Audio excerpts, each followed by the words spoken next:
نحمده ونصلي على رسوله الكريم. زما مشرانو کشرانو مسلمانانو ورونو، موجوده په معاشره کې د بېدینۍ دعوت ډېر بې انتها پر ډېر تیزۍ سره روان دی. د دین دعوت دا ډېر کم شو نن.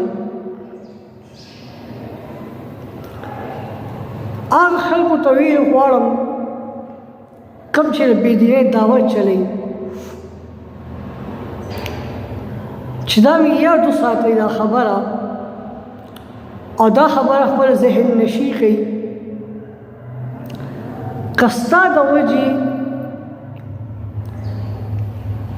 د بېدینۍ دعوت چا قبول کړو، هغه هغې غلط کار کړو، هغه جنۍ او هلک دواړه کېدی شي، نو سبا به تاسو په قبر کې پراته یئ او ستاسو په عملنامه کې به ګناه لیکلی کېږي، تاسو ته په قبر کې پیغور درکړی کېږي چې کله انسان وفات شي نو ته او د بد اعمال کړي دی جهنم ته لاړ شي، نو قبر کې چې کوم خلک پراته دي هغې هم تا ته وایي چې بی افسوس چې کوم ځای هم تا خو نیک اعمال کړی وی، موږ خو زه بد اعمال کړي زه راغلی یو قبر ته، چې کوم ځای هم تا خو نیک اعمال کړی وی، نو بی هغه به سبا غلط کار کوي، هم به ستا په عملنامه کې به ګناه لیکلی کېږي.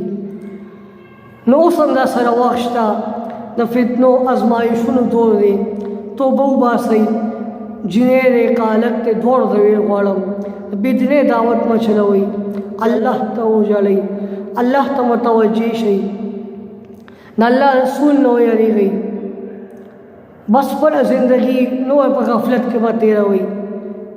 که جنۍ بېدینۍ دعوت چلی، انسان د ګناهونو نه ځان بچ کولی شي، لږ محنت غواړي، په ځان محنت وکړئ، کوشش وکړئ، ګناهونو نه ځان وساتئ.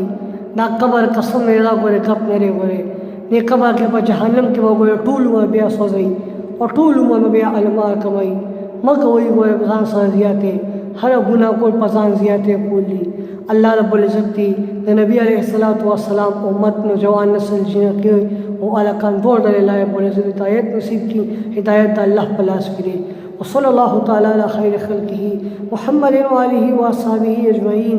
اللهم ربنا آتنا في الدنيا حسنة وفي الآخرة حسنة وقنا عذاب النار وقنا عذاب القبر وقنا عذاب اللاشر وقنا عذاب الميزان برحمتك يا أرحم الراحمين. دا ویډیو ثواب پلیت باندې جنکو ته هم شیخي ولکانو ته هم شیخي، او زما یوټیوب چینل هم سبسکرایب کړئ، ثناء الله اسلامیک ویډیوز.